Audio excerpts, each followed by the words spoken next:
Here's Shed. Off the window, no. Roberts tried to get it. Shed for the win. Got it. Jamal Shed plays the hero again. Back to pass. Donovan Smith. Smith steps up in the pocket, unloads it, throws it all the way downfield into the end zone. Tipped, and it is caught. Caught by the Cougars. Caught for a touchdown. Unbelievable. Caught by Stephon Johnson. Stick it in your pipe and smoke it, baby. Yes! Welcome to the Scott Holman Podcast. Back here in the month of May. Tons of stuff to talk about in season. Tons of stuff out of season to talk about. A head coaching change to talk about. And a premium episode that we're going to tease here on tonight's show. Just because we are on the verge of the offseason does not mean we don't have an action-packed summer schedule for y'all. Those of you all who support us via the Patreon are going to be treated to a bunch of episodes tonight, teasing the first one of those, which you will be getting that feed sooner than later. But plenty of stuff to talk about, as always, here on the regular feed. We're never not going to talk about Cougs here. Bobby, you were sitting across from me in Vegas for the first time in just under 4 years. The first time since I was in Dustin's apartment in Austin the week of Christmas 2021. We were recording a regular podcast here in person. It is good to see you, buddy, here in Sin City to talk some Cougs. How you doing, friend? Good. Really excited for the EDM concert in that music festival. That's the only reason why I'm here, and definitely not here for a work trip. But yeah, if you know anything about Bobby, he loves camping in with a bunch of other EDM fans in the parking lot of Las Vegas Speedway. Like, yeah. I don't want to go full Vegas local here, but there, it takes different types to make the world go around, Bobby. But I can't think of anything I want to do less than I'm okay with camping, whether it's between certain degrees, but not in the parking lot of the Las Vegas Speedway. Yeah, it's really funny to me that there's so much pretty things surrounding Las Vegas. Like, you're basically in a valley of a mountain, and they're like, you know what? What if we went to an oval racetrack? Like, not even like a cool one, like Circuit of the Americas or something like that, where they have different parts and there's different tracks. It's an oval. Like, it's not even like an exciting track. I'm not even sure NASCAR goes to Las Vegas anymore. Do they still? I believe so. I think it's sponsored by South Point. I see the billboard sometimes. Okay, yeah. But it's not like it's a cool track. Like, it's not even really near Vegas. Isn't it like 30 minutes north, if that? It is literally only near Nellis Air Force Base, which is way on the northeast side of town. Which is what you need, is a lot of room for a 2-mile oval. But I couldn't imagine, like, go to EDM, not my cup of tea in terms of music, but I get it. But yeah, I don't know if I could be hanging out in the parking lot and adjacent RV lots of the Las Vegas Motor Speedway. We had actually attempted an introduction but realizing that it did not work. I did a joke intro that Bobby was actually here for the EDM festival, so I'm glad we still, in our second attempt to do this, worked an EDM thing and have weeded out anyone who likes that genre, who have already angrily turned off their podcasting device of choice. But for those of y'all who stick around with us, please support our show by going to patreon.com/SHPAWDcast. I said it at the top, but we are tonight actually teasing it here in this episode. We're recording our first of many premium episodes this summer, number of different topics. Excited for y'all to hear part one of our vibe check at the end of this episode. If that sounds good to you, if simply the act of supporting an independent weekly Cougar podcast sounds good to you, please go to patreon.com/SHPAWDcast, patreon.com, one more time, /SHpodcast. Gonna mention for the first time in a while our friends at the 1012 Network. Follow them if you do not do so already. TEN12 Network, talking all things Big 12 over there, wherever you do social media. And of course, please get some fantastic Charlie Hustle wearables. Support our friends there by going to charliehustle.com. Avail yourself of an incredible Houston Cougar collection and use our promo code 1012Network, TEN12 Network, all one word. You're going to save 15% on your Charlie Hustle order. Great Cougar collection. Would encourage you to, like I said earlier, avail yourself of that and support some folks over there who've supported us a good long while here at the Scott and Holman Podcast by going to charliehustle.com.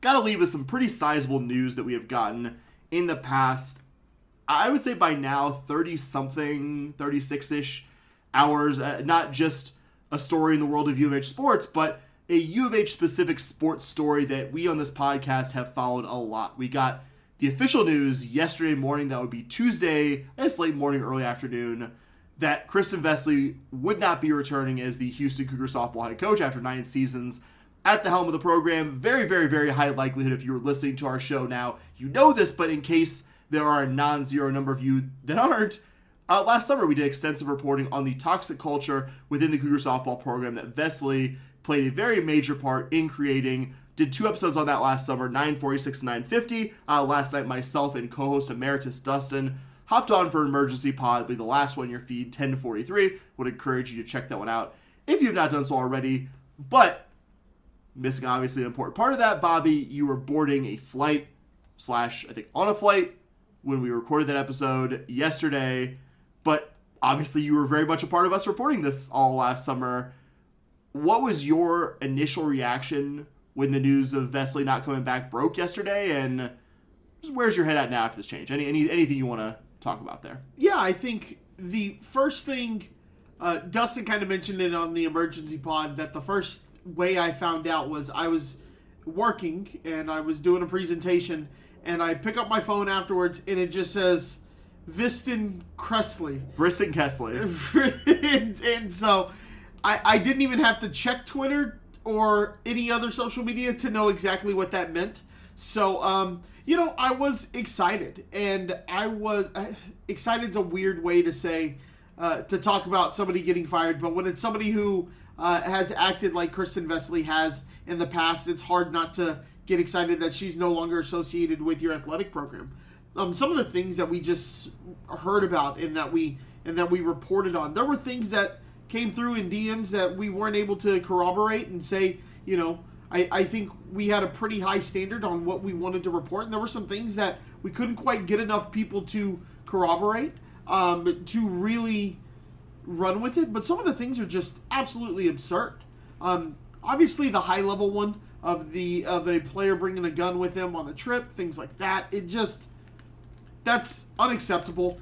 And honestly kind of crazy when you really think about it. When you talk to people about it, it's absolutely insane. And I will say, not to pat myself on the back here, but when we first received the first couple of DMs about this, I feel I was very much the one who was like, hold on guys, we can't just automatically run with this. And I'm glad we did the extra research so that it wasn't just, a couple of players are saying this. We had tens of players coming to us saying these accusations, and we finished close to 20. Yeah. And we saw this, and we had all these accusations, and we started to get photos. We started to get messages from parents, messages from players, messages from itineraries. Yes, messages from staff members who are involved with the program, and we're like, man, everything you've said is absolutely true. And so it really kind of makes you thankful that she's gone. Now, I listened to y'all's instant react last night, and one of the great things about this pod is the three of us don't always agree on stuff. I think in that premium pod, and this is where I'm going to do my part, I think we might have been a little too hard on Nunez, and I don't think we went hard enough on Chris Pesman. I think Nunez is kind of put in a tough spot here, right? This happens. The coach gets a year-long extension. He kind of comes in a little bit pretty close to football season, because I remember there was the whole search. It was August. There was the whole search, August. right? He's kind of thrown in. You would like to know that he sat down with all the coaches and went over everything with them, and I'm sure he did. But at some point, you kind of go, you know what? This is a problem that I'm going to address in the future. When I feel it's appropriate to handle this, it kind of felt like when he was brought in that there was a fire hose put on him, and he was just trying to catch all the water, and that can be tough at times. So I can not necessarily give him a pass, right? Because she should have been gone right away. But when I really sat and thought about everything, and I heard you guys talking about it, the person who we can say, there are two. It is Chris Pesman and it is Deshauna Kaiser. Right? Those two are responsible for what happened. There were multiple years. We didn't just hear that this happened. And Vesely, but it's understood. Well, yeah. But they're the ones that allowed Vesely to get away with it. And this isn't something we heard just happened last year and then we reported on it. This was something we heard had happened for years. The gun allegation happened last year from what we heard. It wasn't something that had happened a lot, right? But the complete, what'd y'all call it, tyrant stuff that we heard about was very much a recurring theme, not something that happened one year. It was allowed to continue to happen. You would have thought that the gun would have kind of been the final straw. And it's clear that that didn't happen. I think Pesman and Kaiser are way more responsible for allowing this to happen than I think Nunez is. I think Nunez deserves a little bit of, hey, you could have come in, you should have looked at this and got rid of her immediately. But I also think there's a lot happening for an athletic director during that time. And I can see how it goes another year. I don't think it's right that it did, but I can kind of go, okay, new regime, new everything. We're going to handle that when it comes time to handle that. I believe it should have been handled right away, but at the same time, I can see how you say, I'm coming in, I got to get the team shop open for football, because heaven forbid U of H Athletics has a team shop by their football stadium, right? Like, he comes in and he gets hit with all this kind of stuff. Not saying that a team shop is more important than the health and well-being of our softball players, but like, you come in, you're kind of thrown to it, you're told by your new boss that you got to figure out this money situation and you got to figure this money situation out quickly. And then he looks at it and he goes, okay, she's got a year left. This is going to buy me a little bit of money. It shouldn't be the end of the world. Or it shouldn't be that way, but we all know how it kind of is. And is it right? No. Can I understand it? Kind of yes. But the fact Chris Pesman let this go on for as many years as he did, I think shows why he's not the athletic director here anymore. I'm not saying this was the exact reason, but letting things go that shouldn't have been let go, deferring to other people on sports that aren't football and basketball, clearly played a role. You could see that with pretty much every sport that we had under Chris Pesman, right? Every sport not named football or basketball got zero attention. And it showed with this. And he deferred to a lot of people. And Kaiser is definitely somebody who, from all reports that we've heard, keep her friends on staff. And some of those friends are no longer coaching at the university. So either she's losing some power, which is great. I would love to see her not part of this athletic program anymore. But it shows that the sway that she has over this program isn't going to be the same, because it seems we now have an athletic director who cares about other sports not named football and basketball. To your last point, fully agree that Nunez is obviously a lot more plugged in on the women's sports than his predecessor. And I would also agree, if I could do the React podcast that we did yesterday again, I would go harder. Not that we didn't mention Chris Pesman. No, he was mentioned. But if I could do it again, and I would talk about how this decision for me with Eddie Nunez, it's going to be something that sticks in my craw, but it's going to be... I don't think it's disqualifying. Like, I don't think Eddie Nunez should be fired tomorrow. Like, I won't not shake Eddie Nunez's hand if I see him.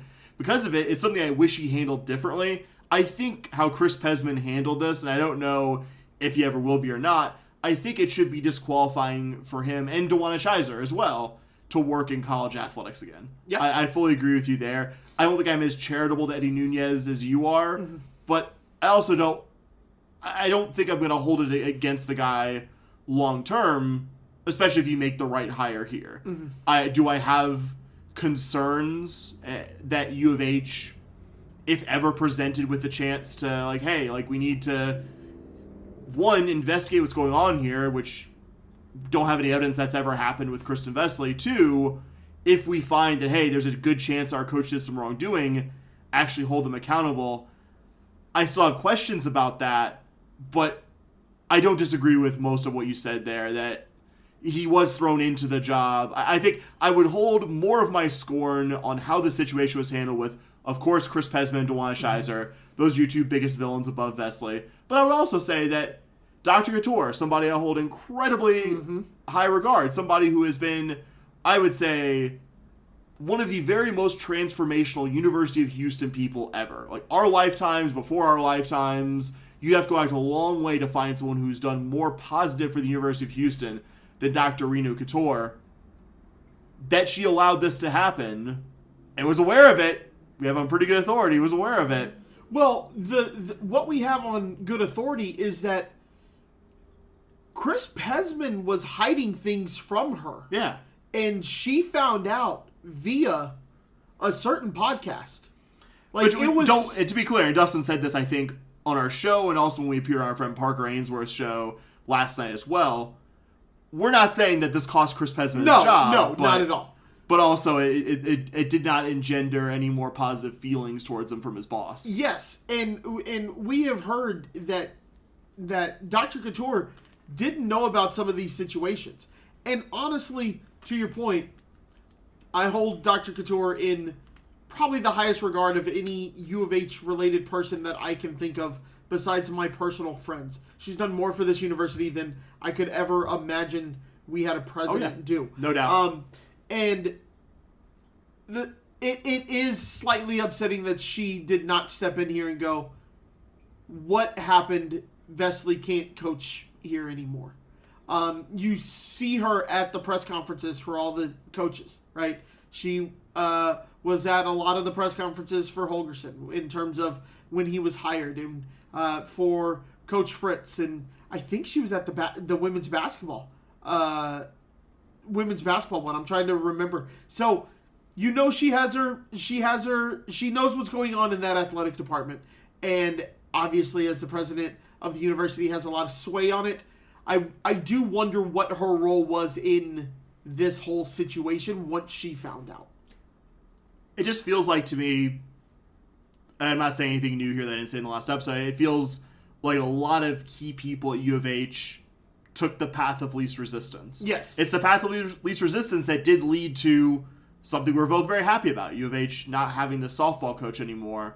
But again, if there comes a time when this happens again, I don't know if anything about the story gives me a lot of faith that we'll do the right thing, that we'll learn our lessons. Maybe we will. I just have no available evidence from this. And where I would be more charitable to Nunez than you guys were is he comes into the position and he gets told that this has already been investigated, right? Because even through our public records request and our statement that we got from the athletic department, they all said that it had been investigated and there was no wrongdoing.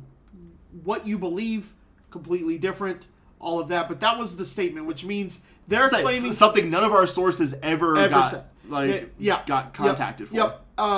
And so if you're Eddie Nunez and it's coming in and you're told that it's been investigated and there's been no wrongdoing found, if you're coming into the new job, again, you would hope that he would go, no, I still want this to be looked at. But you would also imagine that if you start a new job, if I just say, you and I, Sam, start a new job, and somebody says, don't worry about this project, it's been handled. I kind of go, okay, I'll handle, when that project comes up in a year, if it's falling behind, then I'll handle that. Yeah, and I can't remember if I said this on both of the podcasts, that the Emergency React or I know I said it for sure on Parker Locked On Cougs podcast. We don't know if something like you said happened. Like, he was told from a higher level, this is how we're handling this. And given that he started so late relative, like normally an athletic director is getting hired July. End of the spring semester, possibly. And that he came in basically like early in the sports season in the sense that it was August, but like you usually would want to have months in the job. So I get that. And that's what ultimately I think I'm not going to hold this against Nunez long term. I don't have a full list of entirely satisfactory answers to, I think, some lingering questions that we all have after this. Yeah, and to be honest, I don't think we're ever going to get the questions because the answers, because I think the people that were involved in covering it up and saying it's not a big deal are no longer part of this university. Your co-host might have some open records requests fishing for that, but gun to my head, I would probably guess that as well. We'll just add, since I didn't do this in our emergency react pod, if you'll allow me, Bobby, I've done a little research. I also listened to our network friends, the 10-12 Softball podcast, and I will say I had 3 of the 4 same candidates as our buddy Philip did, somebody who knows a whole hell of a lot more about college softball than yours truly, and if you'll allow me, here are 4 names I would like to be considered for U of H's opening, Bobby. Yeah, just real quick, if the 10-12 network guys recommend a coach, they know way more about college softball than I do. They do weekly shows, so the fact you had 3 of the 4, good on you, bud. Yeah, and I even got, when I texted back and forth, I got a, interesting candidate for the one that we didn't line up on. Okay, so nice. I got at least the seal of approval for that one. So, my first one, and I don't know if I have this exact order, but this would probably be a number 1 candidate. James Landreneau just finished his 9th season as head coach at McNeese, has won Southland Coach of the Year 4 seasons in a row. Under his leadership, the Cowgirls have won 80% of their Southland games, has led them to the NCAA tournament 5 times, which is no small feat in a league where you don't just have to be good during the regular season, but you also have to win the conference tournament. Has won the regular season title in the Southland each of the past 2 seasons. They lost this season in the Southland Championship Series to Southeast Louisiana. Guy who's proven he can win on a budget, has coached in this region. Lake Charles is as close to Houston as you can get in the state of Louisiana. Very much my top choice for the opening. We had heard that U of H is considering assistant coaches, so I had to have at least 1 assistant coach in this list. Okay. There's another one I lined up with 10-12. Steve Singleton is a current associate head coach with the UT Austin softball program, has been with that program since their current head coach Mike White got there in 2019. Interesting background, not your typical high-level softball assistant background. He was this part I think is not that unusual, was a high-level college baseball player. Played a bunch of minor league games, I think almost 400 in the Twins system. Ends up coaching in private, was actually a minor league hitting coach for a few seasons as well. I think he's a couple years older than us. And then had not coached college softball at all when he joined Mike White's inaugural UT staff in 2019. Has done an incredible job developing and recruiting hitters. As much as also it pains me to say this about a Longhorn head coach, everything I've read about Mike White, good dude, good developer of talent. Singleton has got promoted from basically being a first-time college softball assistant to White's associate head coach in Austin. I think he would need a strong pitching coach to work with because he is lighter on just general softball experience, and all of it seems to be developing hitters, though is clearly incredible at developing hitters. I think he'd be very interesting. He'd be somebody, if he's willing to leave one of the premier staffs, different kind of candidate, but sort of in the same way that Matthew Mitchell in women's basketball coming here kind of tells you, okay, this guy's not coming here unless U of H is a lot more serious than they've been. Not that any of the candidates I'm saying tonight, and I'm sure many others, would be ones I wouldn't be excited about, but Steve Singleton being willing to leave the Longhorn staff to come here would tell me that Eddie Nunez is similarly serious about softball here. Also, Rodney DeLong, current head coach in North Texas, and like all the head coaches in this list, has won at an unprecedented level in his current job. He won 3 CUSA championships when UNT was in that conference, went to the NCAAs in 2022. But what I think is most important to me about DeLong's resume, they made a pretty big jump. If you'll remember, Bobby, the American is a good softball league. Yeah. They made a pretty big jump from Conference USA to the American and still have been among the top teams in that league. Both seasons they've been in the American. This season just missed the NCAA tournament by a 1-run loss to USF in the championship game. Was before that at UNT was at Austin Peay for a season, set Austin Peay's single season wins record in 2018. Was a good D2 coach at his alma mater, Cameron University in Oklahoma. Guy who's won everywhere he's been and done so at not super resource rich programs. And last but not least, the one I didn't line up on, but one I actually discovered kind of organically here, kind of looking at other coaches, Rick Freeman, who's currently the head coach at Southeast Louisiana. I'm not trying to go too Southland heavy, but I actually discovered Freeman in looking up Landreneau because I realized that the league's basically been the Southland, McNeese and Southeast Louisiana kind of trading for the best seasons the last few years. And I was just curious, like, who's coaching at Southeast Louisiana? And really has built the Lady Lions program from scratch. They've won 40-plus games each of the last 4 seasons, 48 in the current season. Has set and broken the Southeast Louisiana single-season wins record a bunch by now. Before this season was previously the best head coach in Jackson State's softball history. Led them their first ever NCAA appearance. Was a good small college softball head coach at his alma mater, Belhaven. I know U of H and the Big 12 generally would be a big step up, but building 2 programs from nothing is a pretty strong resume in my opinion. So, those are my 4. Any thoughts on any of those? Yeah, I think the one that scares me the most, if we're being honest, is Steve Singleton. I get why you would put him on the list, and I get why he would be a good fit here. But what scares me is all he's done is hitters, man. And we've seen what it's like to have a really good roster of hitters and a not very good pitching roster. Dustin said on the Instant React, when you guys were kind of briefly talking about what you're looking for, you date the opposite of your ex. And Steve Singleton, while I think I like everything that you said, the fact he's got only 5 years, 6 years of coaching experience, I see why he was named Assistant Coach of the Year, all of that. I don't know if it's necessarily a good fit in terms of, he's the kind of coach, to me, just kind of looking at his resume and hearing you talk about him, who I wouldn't mind seeing replace somebody like the coach at North Texas, Rodney DeLong, something like that. If I were a program, I would want to see, especially now that we're a Big 12 program, I want to see how he does in terms of in coaching, even if it's somewhere else.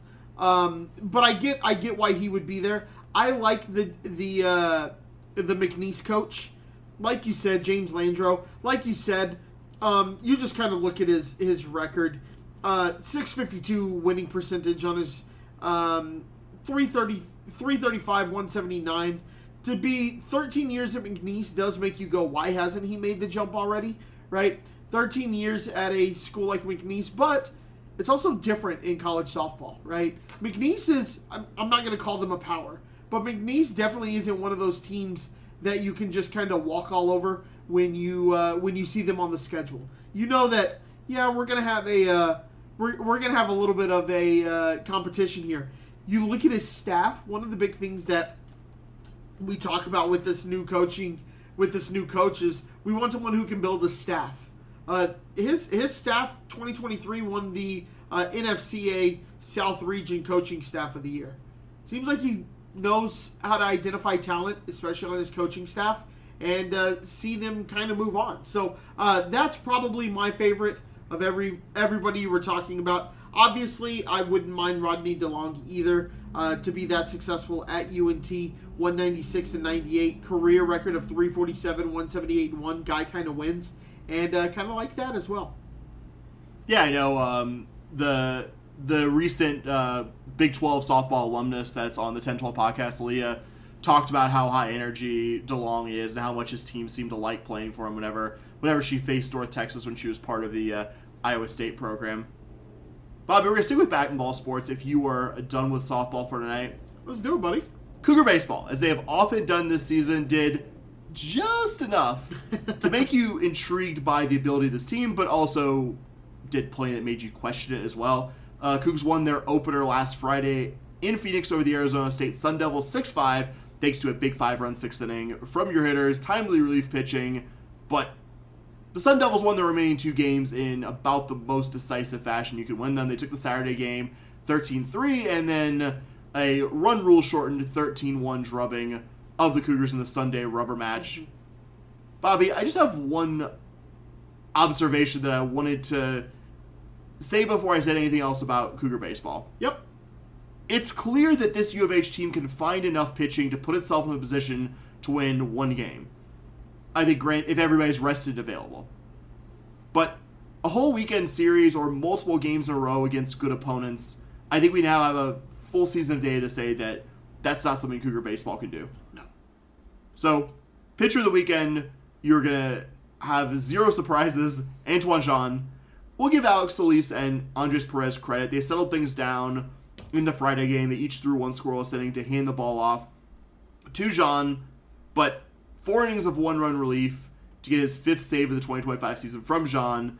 Gotta be my pick here. It also it helps this case that the 2 games after this one didn't feature much of the good pitching, but don't want to understate it. He's really having one of the better seasons that any athlete in this athletic department is having in any sport this season. One of the better U of H pitching seasons in the last 5-6 years.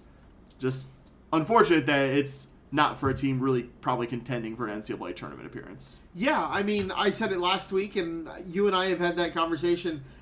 He might be one of the best pitchers that we've seen since we started becoming friends and fans in that 2008 baseball season.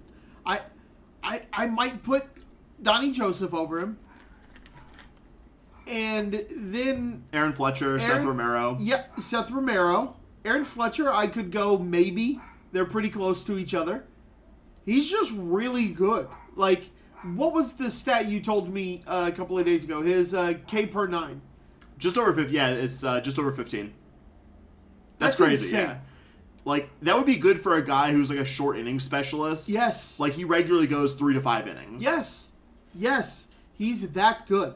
There's a reason why he wins Pitcher of the Week every week. Has he not won it? I think their opening weekend. I gave it to Chris Cinta, but I could have given it to Antoine Jean a couple episodes ago, I think. He's so good. So, yeah, really exciting stuff out of him. But to your larger point, it is quite comical that this team has the pitching to go 1 game, and then I said it early in the season. I said, you just have no bullpen. You have no, and even your starters. I think you have a bullpen. You have Antoine Jean and 2 or 3 other guys who are pretty good, and you have no starters. Yeah. It's just been kind of one of those years. There's been multiple times this year where I've gone, well, that's just kind of how baseball go. That's how baseball happens. But your pitching staff just hasn't. The starters just haven't gotten you there yet. Yeah, it took a bit longer to decide on hitter of the weekend, but I feel decent about it. I'm giving it to Tyler Cox. I believe for the first time, certainly for me this season, but I think from either of us. And he's been a good defensive stalwart for you at shortstop. Came in from Dartmouth. Kind of curious. Does he have the chops to this level? I think for the most part has, but hasn't given you a ton hitting, but has, I think, really come on in the last month or so. I would say, yeah, really with only a couple exceptions, he's right now one of your better hitters. Had a 2 RBI single, which gave you the lead for good in the Friday night win. Also had an RBI single to give you an early lead in the Saturday game. Wasn't U of H's best offensive weekend on the whole, but I wouldn't put a lot of that on Tyler Cox. When he was asked to give you help in the lower part of the lineup, he quite often did, and yeah, I think that's valuable, and I think if you have any hope of something miraculous happening in the Big 12 tournament here next week, you're going to need the likes of Tyler Cox, who's hitting around the 6, 7, 8, 9 spot in the lineup to do something for you. Yeah, for me, hitter of the week's going to be Xavier Perez. Not that he went out and went 3 for 4 in every game or anything like that, but he got the home run. I believe he got a double as well. Yeah, he had a double in that Saturday game. And he also, don't overlook this, Sam, had a sac fly as well. Counts as an RBI, baby. So I totally see your Tyler Cox point here. It's hard for me to argue against that, but I'm going Xavier Perez. Just for the home run, the double, the sac fly, that feels pretty productive of a weekend. Yeah, Xavier Perez, who's been, I would say, for the course of the season, certainly your most consistently good hitter. Mm-hmm. And coming out of this weekend, and we got this proofed by co-host emeritus and better math guy than the two of us, Dustin. I believe U of H taking 1 game in this series guarantees U of H is going to be among the top 12 in the Big 12 standings and thus qualifying for the Big 12 championship, but this program did not do. Last year, what helps is you play 1 less game due to the inclement weather during the Oklahoma State series than a lot of your counterparts. should be guaranteed to be in the top 12, because even if you get swept this weekend by Arizona, both BYU and UCF sweeping their series would still have them half a game behind U of H. They would have an 11-19 record. The Cougs would have an 11-18 record just by virtue of having one fewer loss in this hypothetical. Utah, the current dead last team, did give themselves some life by taking an unlikely series win at Arizona last weekend, but they're going to need to win their series and have a whole bunch of other stuff go their way to get out of the bottom two. Currently, as I say, with their 7-20 Big 12 record, could not mathematically catch U of H in the standings. So really at this point, Cougar baseball is playing for seeding. You could theoretically jump Baylor and Texas Tech, who are playing their final regular season series against those UCF and BYU teams that I just mentioned a bit ago, those teams that are really fighting right now to keep their season alive. And maybe if you have a really good final weekend at home and some stuff goes your way, you could push Oklahoma State and Cincy in the standings. So that's kind of what's left to play for. Your final regular season series is coming up. Actually, probably at least today, as of the time those of you who are listening to the show, Thursday, the Cougs will be hosting the Arizona Wildcats at Schrader Park. U of A definitely looks like an NCAA tournament team, and of the two new Big 12 programs that are coming in from Arizona, they've been the more consistently good one. LSU's current head coach, if you don't know, came from Arizona. Their current head coach, Chip Hale, is a Arizona baseball alum, former Diamondbacks manager, and coached a bunch of different MLB teams. And a familiar name, one that I would say probably the top recruiter in U of H baseball history, Trip Couch, who is a mainstay on both the Rainer Noble staff and Todd Whitting's staffs during, I would say, both of those head coaches' best runs. He was in with Noble in the late 90s, early 2000s, and with Whitting from 2011 when he first got here through the 2017 season. He's currently an assistant on the Arizona staff. Kind of don't love that we're getting Arizona off a surprise home series loss to Utah. That Utah team that we just saw the Cougs sweep a couple weekends ago. And everything about Arizona, they're kind of a weird team to figure out. Their home record is very good. They were 24-6 for the season, but they also dropped a series to Utah last weekend, and they dropped it to a Baylor team earlier in the season. Baylor's essentially been what U of H has been in terms of being a Big 12 program and kind of the lower middle of the standings. So, I don't know. Maybe that home record is deceptive, but Arizona does not have a good road neutral record. They're 10-11, games away from Tucson, but also they played that brutal. They played that opening weekend thing at Globe Life Park. Oh yeah, or Globe Life Field, whatever it's called. Yeah. They played at that and went over 3 there. They played the Astros Foundation thing, I think, the next weekend and went 2-1 there with wins over A&M and Mississippi State. They took a series at West Virginia, which that's not just a big thing because West Virginia is a good team. Tucson to Morgantown has to be a fucking nightmare. Yeah. And I know Arizona supports baseball pretty well. Are you chartering that? Whew, probably not. You're probably doing...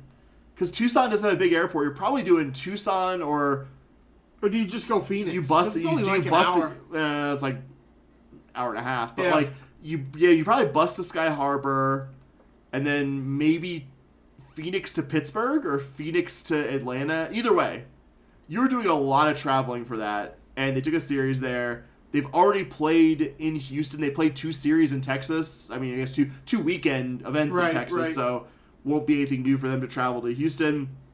We'll just note a couple player things. They have a really good couple hitters at the top of their lineup. Aaron Walton and Mason White, double-digit homer guys who hit for average. And their best starting pitcher, their Saturday guy, although I guess he'll go Friday this weekend, is Colin McKinney, who prepped at Clear Creek High School, just 30 minutes south or so of U of H. And, incredible 1-2 in relief of Tony Pluta and Raul Garizar. Even with U of H mathematically clinching the Big 12 tournament, which we believe to be the case, a good final series here would be, I think, just something to convince you that this team is good enough to do something in the Big 12 tournament. That's all I'm really hoping for here. Yeah, I think we believe that it's official. I'd really like to get one to kind of make it official. It feels kind of like the magic number in like the NBA and the NHL. It's like your magic number is 2, and it's like, okay. Our magic number is currently 1. It might be 0, but how are they going to calculate that half game thing? So I'd really like to see one here, and just some momentum heading into Arlington, which I've decided I'm going to be at. So I think there'll at least be one U of H fan in the stands to watch us maybe lose. But you had a good point when I made that joke to you, is that we got the pitching for a game. Yeah. We Go might to the do first something. game. Go to the first. Don't go to any other game, because there might not be another game. But if you go to the first one, there's I think it's double elimination. Is it double elimination? I think it's double elimination. I don't know off the top of my head. I'm not going to sit here and lie and tell you that I know it off the top of my head. I promise you, the listener, I will know it by next week when we talk about the Big 12 tournament as a soon-to-be happening event. Yes. And so I will be at least one of the games, which will make the... Hold on. I went to the 3 in Arlington. This game... So that's 4 games in Arlington, U of H games I will have gone to. And I went to one in Houston. That's 5 Cougar baseball games in 1 year. For somebody who doesn't live in Houston. Give it big. Semi-sarcastic. I'm only I That's applaud a you lot for of that. baseball games for not living in the city. Man, imagine how exciting those would have been if we were any good at this. Yeah. Like, I think we've been kinder to the baseball program than the general U of H fan. Just based on the fact that it seemed like half the comments on everything about the softball change was just like, do baseball next. Yeah. Which I'm not gonna be that ugly to Todd Whitting. But also, like, oh man, just give us a series here against Arizona to give my friends sitting across the table from here a reason to be excited to go watch Antoine Jean, Xavier Perez, and the Cougs compete out at Globe Life Field. I hate to say this, but this definitely kind of feels like one of those, like, coaches on the hot seat and his team goes on a run for him. Like, I hope so. I do too. I hope so. do too. But it doesn't it kind of feel like, I don't know why, but I just kind of have this feeling that, like, they're gonna run through the Big 12 tournament, qualify for regionals, and then it's gonna kind of be like, well, he's only got a year left on his deal. Do you give him a show at that year? I am so desperate to see us in the NCAA tournament, and I personally just like Todd Whitting. Yeah. I don't think they're going to give him a 3-year extension in this hypothetical. I think it would be like a 1-year show it. I would be okay giving it. I am so desperate to see us in the NCAA baseball tournament. Yeah, give him 1 more year. Yeah. Because his contract, I believe, only has 1 year. Yeah, correct. It would be July of 2025. Yeah, so, like, it just kind of... You mean 2026? 2026. We're in 2025, bud. Time flies when you're having fun, man. The years start coming, they don't start coming. Or don't stop coming, as the Smash Mouth song goes. The great... It's probably, like, multi-platinum hit. Oh, yeah. Smash Mouth says. But, anyways, it just kind of... I don't think it'll happen, but I wouldn't be surprised if, like, suddenly this team... You see, like, a 7-inning start by a pitcher, and they just shut him down, and it's like, did this team just win the Big 12 tournament? It feels... you know what it feels like? If they find a way to do this, I am going to play this clip. And not like I will play this with, like, Bobby on May 14th at 5:54 p.m. Pacific time. You know what it feels like? You know what it feels like? Tom Pinder's 2009. Was it 09? It was it? Yeah. 2009. 2009. Winning spring of 2010. Yeah. Wins the conference tournament, goes to the NCAA tournament, doesn't look so hot. He ended up getting let go after that. But I could see, with Whitting having a year left, they give him the other year. Like, it would be insane. It would be one of those insane runs. But, like, it just... I don't know why, but I just kind of have that feeling that, like, something stupid... Like, the top seeds are going to lose in the first round, and they're going to have to battle their way out, and you're going to get easy matchups in the bracket. I don't know why, but it just... I'm not saying that I think it's going to happen, but I wouldn't be surprised if it did. I haven't watched the baseball selection show. That I believe always happens. It's Memorial. Yeah, because I was gonna say it'd be a week from Monday, so it's always a Memorial Day thing. Yeah. That and the National Lacrosse Championships. There you go. But I have not watched a baseball selection show since 2019 because that was the last time I had some belief that U of H could be in there. So if that changes this year, man, I will be over. I love me some college baseball. Me too. As we've pointed out I think not 0 times during the season. It has been a long time. Yes, sir. Since we have talked about a postseason level team on the show. Yes, sir. Bobby, where we are going to talk about a postseason U of H team in the show is a little quiet, leafy, secluded place we like to call Cougar Golf Corner.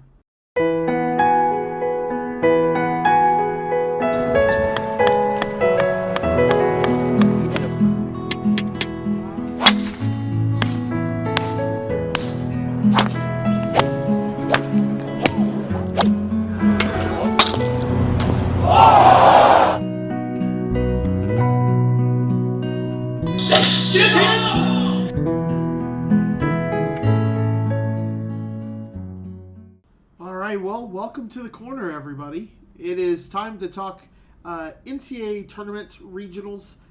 Your Cougar men's golf team went all the way up to Urbana. I can never pronounce it, and I know you have family in the Midwest. I confirmed it after our episode. It was Urbana. Unfortunately, could not do it in time for episode 1042, but got it confirmed in the meantime. Love it. So, hosted by the University of Illinois. Top 5 teams advance.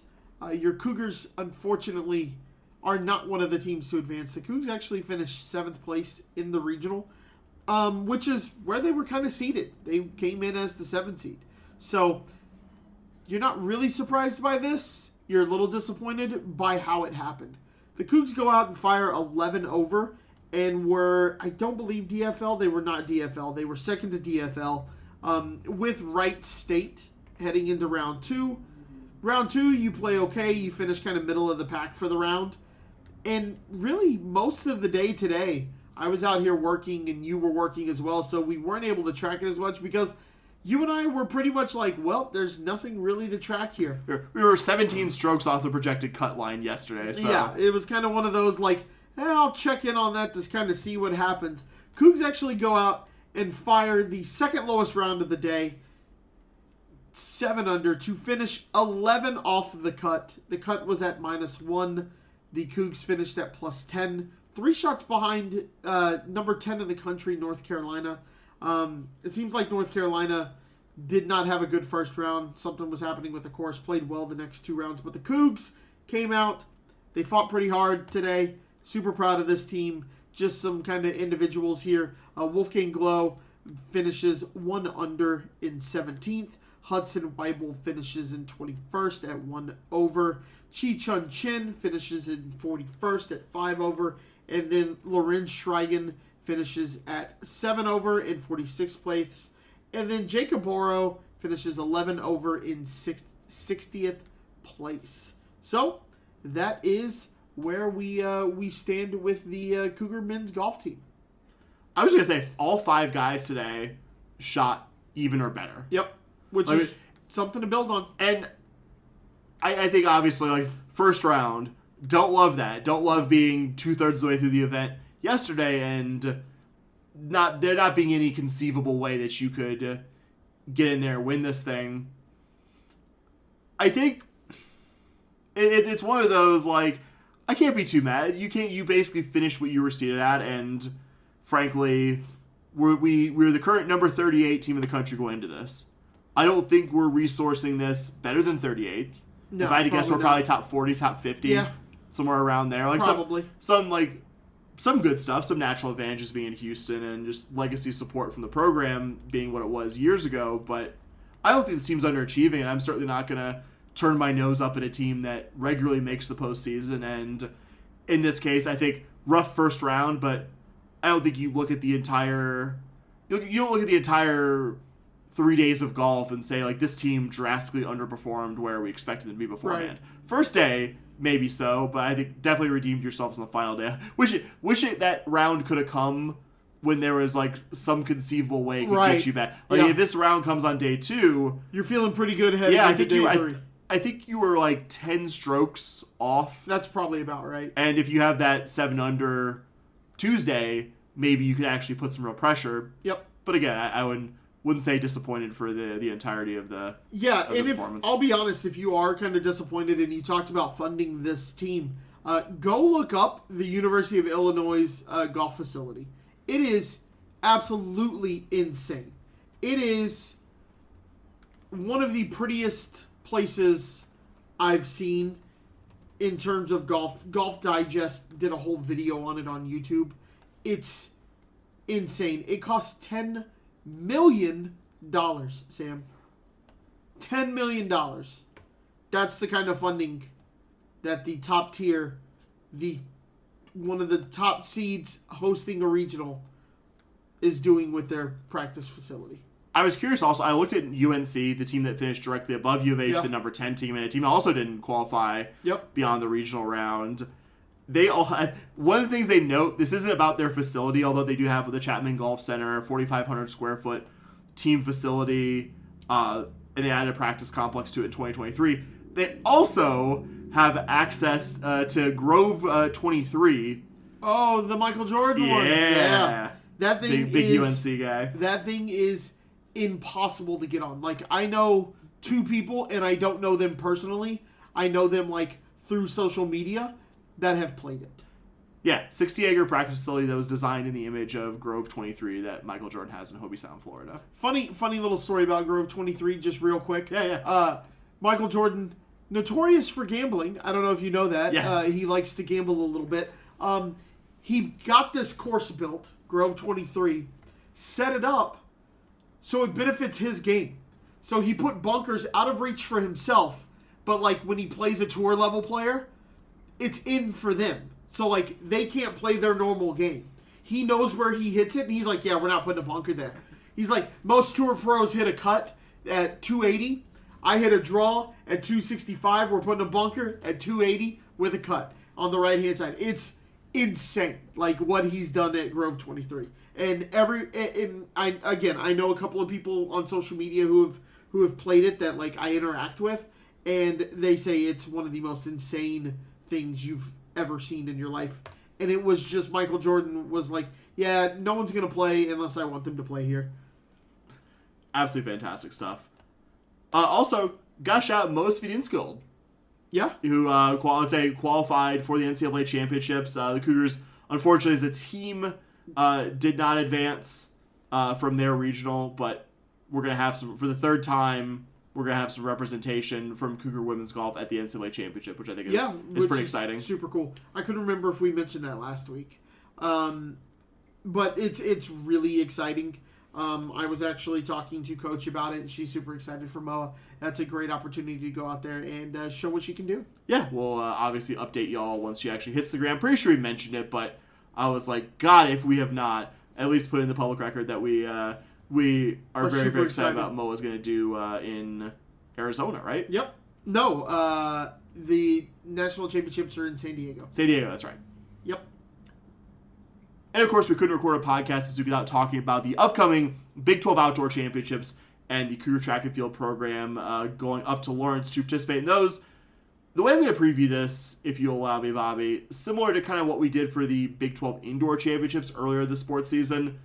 Going to talk about the men's and women's events from this current outdoor season where there have been Houston Cougar athletes performing among the best in the country, whether that's top 10 or top 20 or top 50.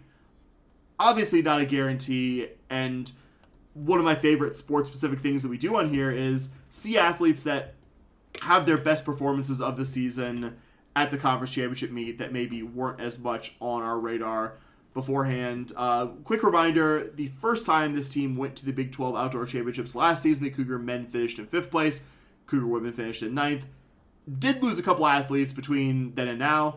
Sean Maswanyani, one of the more decorated Cougar sprinters of the modern era, which is a very, very elite group. He has graduated. If y'all didn't see, actually, he threw out the first pitch at an Astros game this past week. Fellow South African Taylor Scott caught it. They had a nice little moment there. And you also lost Louis Inchliff, who went pro after winning the 100-meter dash national championship last season in Eugene, and then later won the British Athletics Championship in the 100, and for good measure, represented Great Britain and got a bronze medal as part of their 4x1 relay in Paris. Pretty good season for him. Yeah, not bad. 2 big losses right there, and a number of other athletes that the time to mention. Davion Wilson, a great hurdler. I actually didn't mention him at the top here, but I mentioned him in a little bit. So, mixture of men's and women's events. Kind of did a rough order of top performers, but I wouldn't say this is rigidly in performance order, 110 hurdles. Along the event of Davion Wilson, who I just mentioned, one of the best hurdlers, arguably the best in this event in Cougar men's program history. You still have a couple of the top athletes, though, in the event. You have Jamar Marshall Jr., who is currently has the 10th fastest time in the country. Bobby, this event is insanely stacked in the Big 12. Despite Jamar Marshall Jr., just mentioned him, has the 10th fastest time in the current season, he is behind athletes from Baylor, Texas Tech, and Arizona in the outdoor performance list. That is going to be an insane final when it happens. You also have John Adesola, who has the 13th fastest time for the Texas Relays back in March, and Jarius Burton, who has a top 40 time. No biggie, has the 36th fastest time in the country. So that's 3 athletes right there who will probably be representing you in the finals. In the case of Marshall and Adesola, decent chance that they could be on the podium for you.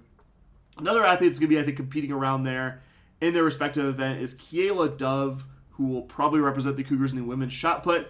Has only competed a couple times this outdoor season, but in those 2 times, she still put up one of the top performances of either the men or women's teams. She's currently has the 6th best performance in the women's shot put. If you need a reminder on her, she came to U of H for her grad season after an unbelievable career at North Texas, where, among other things, she was an All-American and Conference Championship winner in the AAC. Competed for the Cougs during this most recent indoor season, where she won the women's shot at Big 12 Indoors, had standout performances at the USA Track and Field Championships, where she was 4th place, and NCAA Indoors, where she was 3rd. I would say, without a doubt for me, the field athlete who, if she competes at Big 12 Outdoors, is the safest bet to be a Cougar bringing home hardware. That's Kiela Dove. Yep. Would say the best equivalent on the men's side is sophomore Andrea Mita, who's going to be competing in the high jump. Like Dove, Mita is the most recent Big 12 Indoor champion in his event. He won at Big 12 Indoors a little under 3 months ago with a best clearance of 7 feet and 3 1/4 inches. Ultimately finished 8th at NCAA Indoors. Unlike Dove, has a bit more of an active outdoor season schedule to go on. Won the high jump at the Cougs' most recent meet, the Cameron Burrell Invitational. Also has a best clearance of 7 feet 2 1/2 inches, just a half inch off his season best at the Texas Relays. Got that at the Cameron Burrell Invitational. Current top high jump performance among all Big 12 athletes, though, we'll say fellow sophomore BJ Jennings from Texas Tech is not far behind, is only a half inch off Mita's best performance for his season best. Not just Mita worth watching from the Cougars, as well. Senior Mikkel Beck has the 27th best performance in the country this season. Got to talk about relays. This is Cougar Track and Field. That's kind of what we do. Not, I would say, typical, but also very, very young. Your 4x4 relays has the 31st fastest time in the country, and you're like, for a program that has, I think, the relay pedigree the Cougs do, maybe on the face of it, you're not very impressed with that. Well, no. 3 of your 4 in the top performing 4x4 relay this season are freshmen. The only exception is Trey East III, who's a senior. You've got, I would say, 3 guys who you intend on being in the program a while. I think in a season or 2 you start seeing dividends there. And we'll also note the 4x1 relay, who has, I think, their current top performance is 44th in the country. 2 of the 4 athletes in that top performing relay are underclassmen, including your top 100 guy from this season, Jermaine Smith-Mata, who's your only men's sprinter in the national top 50. But again, say good news long term. He's a freshman, ran a very respectable 10.18 seconds at the Cameron Burrell Invitational a couple weeks ago, and part of that 4x1 relay. We'll also note senior Bryce Chabot in the 200-meter dash, and 2 more field athletes to close it out with. Evgenia Panagiotou in the women's pole vault. I know you've mentioned her actually specifically, Bobby, on this show previously. Had a real, I would say, a strong freshman season indoors. Had a bit of a disappointing Big 12 indoors where she finished 11th, but multiple event wins at meets in both indoor and outdoor season. Won the pole vault at the 44 Farms Invitational at A&M and the Kirk Baptiste Invitational at the Cougs hosted. 45th on the national performance list, but I think one to watch for the future because she is 4th among all freshmen on that list. And last but not least, Kevin Grubbs in the men's discus. Actually redshirted last outdoor season, but previously finished 2nd at the 2023 Conference USA Outdoors in the discus when he was competing for UNT, and then won the WAC outdoor discus title when he was competing his freshman season at Sam Houston. So a guy to watch in the throws in the men's side as well. Bobby, I've talked a whole heck of a lot. Any thoughts about the Cougs at Big 12 outdoors? The biggest thought is this is one of our premier programs, right? But at the same time, anytime it happens when you lose two stalwarts like Masquaniani and why am I blanking suddenly? Hinchcliffe, thank you. I don't know what just happened to me. Anytime you have you lose two stalwarts of your program like that, you're going to see a little bit of a drop-off. Here's to the Cougs not having that big of a drop-off in this Big 12 season. Or this Big 12 championship, sorry. Good chance as you're listening to this that at least some Cougar athletes have already competed at Big 12 outdoors. This will be running Thursday through Saturday up in Lawrence, Kansas. We will definitely be keeping a close eye on it and posting about it on our preferred social media about how the Cougars are faring on the track and in the various field events. Absolutely. As always, we teased at the top, we have a very, very busy schedule of premium content to give you all the listeners of the show. We're going to give you a little taste of part 1 of our off-season vibe check. Bobby, if you'd like to give it a little bit of an explainer, because it was, I would say you were definitely the one among the two of us that pushed it the most. Yeah, I would say there's a podcast Sam and I listen to about college football called Split Zone Duo, and it is kind of a must listen for both of us. We will discuss what is discussed on Split Zone Duo, and during the season they do 2 or 3. And one of their off-season ideas was, and I think they just wrapped it up, Sam, if I am correct. Yes, they did their last conference one. They went around all the different conferences and didn't give a preview of next season, didn't review the previous season, but was just very much, what are the vibes like around this team? And I told Sam, I said, that's kind of interesting. I like that. But I don't just want to do it for football. Instead of doing conferences, we can do our teams. There's probably the same amount of teams and conferences that they have. So what we're going to do is we're going to go around. It's going to be the two of us. We're going to talk about various programs in the Houston Athletic program and just how do we feel about this team? Are we feeling good about it? Are we not feeling good?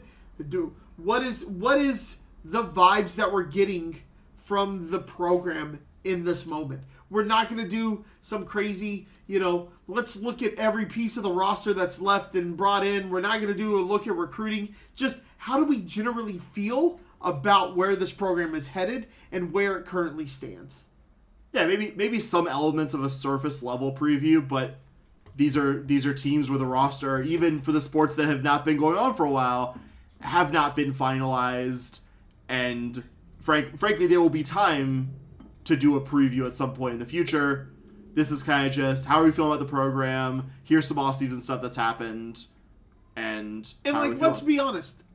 Sam and I aren't going to be able to preview volleyball in May, right? Because we don't know what Kansas's volleyball team really looks like. I haven't done any... We don't have a full schedule. We do have a Big 12 schedule, but we don't have a full schedule. We don't have a full schedule, so we really just... How are we feeling about the U of H team and what they're doing? Yeah, so we're going to split it up into 2 episodes. We're going to have part 2 and kind of this spot, the tail end of next week's podcast. But part 1 is football and I would say the various fall and winter Olympic sports. And then part 2 is going to be men's basketball and all the sports that we did not cover in part 1. So maybe that sounds good to you. Please, please, please keep listening and give our little vibes check snippet a listen. I said kind of where I wanted to start with all this was just general vibes, right? Last year, we talked about how it looked. I thought last year, this isn't a whole review show. I thought last year, the record doesn't show it, but this team was better than they were the year before. I think one of my favorite running jokes you and I have is when Willie Fritz does things that previous coaches haven't done. He shows up, he goes to a baseball game and is sitting in the bleachers, not in a suite, not in the facility, the new baseball facility, all that. He's in the bleachers, in the stands, in the shade, because he's like, yeah, F this, it's hot in Houston. Million degrees. that's what we've always kind of wanted in a football coach. I know that sounds crazy. Like, obviously we want to win. But it's hard not to be excited for the trajectory of this program. And the vibes feel really good around football right now. Sure, are there things to be concerned about? The fact you had a good defense last year and you did what? You lost your defensive coordinator, and you've lost a lot of key contributors as well to the transfer portal and graduation. You have a new offensive coordinator because your offense was arguably one of, if not the worst offense in division in FBS, right? It was bad. But the vibes feel okay with the new offensive coordinator because it feels like you're getting the guy Willie Fritz originally wanted to be his OC. I would make the argument that Slade Nagel stayed at Tulane, or stayed and didn't take the U of H job because he thought he was going to get that Tulane head coaching gig. And when he didn't, he goes to LSU. And when he goes to LSU, they have the year that they had last year. He's the tight ends coach and passing game coordinator, maybe running game coordinator. I can't remember, but I feel like he was tight ends. It was for sure tight ends. He was definitely tight ends coach, right? And then he goes, all right, now U of H hasn't needed to hire a new offensive coordinator, or they need to hire a new offensive coordinator. We have the time. We're going to make this happen. And I feel like Fritz got his guy this year. So you look at the recruiting. The recruiting has gone really well for this U of H football team. Is it like top 10 in the country? Obviously not. We're not going to have that NIL budget. But it feels like we're starting to show and make progress in the Big 12 when it comes to recruiting. So the vibes around this program, I don't want to say they're as high as what we would say men's basketball or, things like that. But you are seeing the potential that you haven't seen from this team in a really long time. And so the vibes to me are pretty strong right now. Yeah, I would agree with that. I think the good news for your new offensive coordinator is that last year was so unbelievably bad that if this offense is, I don't think if this offense is only good sometimes, like this is a fan base that much as the on-field results haven't given us that the last 10 years or so, really since the 2015-2016 seasons, we're spoiled for good offense here, historically. Yeah, we're spoiled for good offense. One might say. I guess if you're under 30, you haven't been as spoiled for good offenses as you and I, as lived through the late aughts and early 2010s, got to watch Case Keenum, not in old video clips, but I think this fan base was just this offense was so bad last year that if this offense is functional sometimes, that I would say that's going to at least take some pressure off the new guy. That Connor Wegman, who was this unbelievable, this big recruit going into A&M and had his moments there, couldn't stay healthy for reasons I think largely, but not entirely out of his control, didn't live up to the 5-star high school All-American hype there. Connor Wegman doesn't have to be 5-star All-American every bit of his recruiting billing to still be something that Cougar fans will be more excited about than what you got at quarterback. So I think that's a good situation for your new quarterback in OC. Like, will his fan base be patient forever? No, but the bar's been set so low that that's the good news. Kind of the opposite situation on the other side of the ball, though.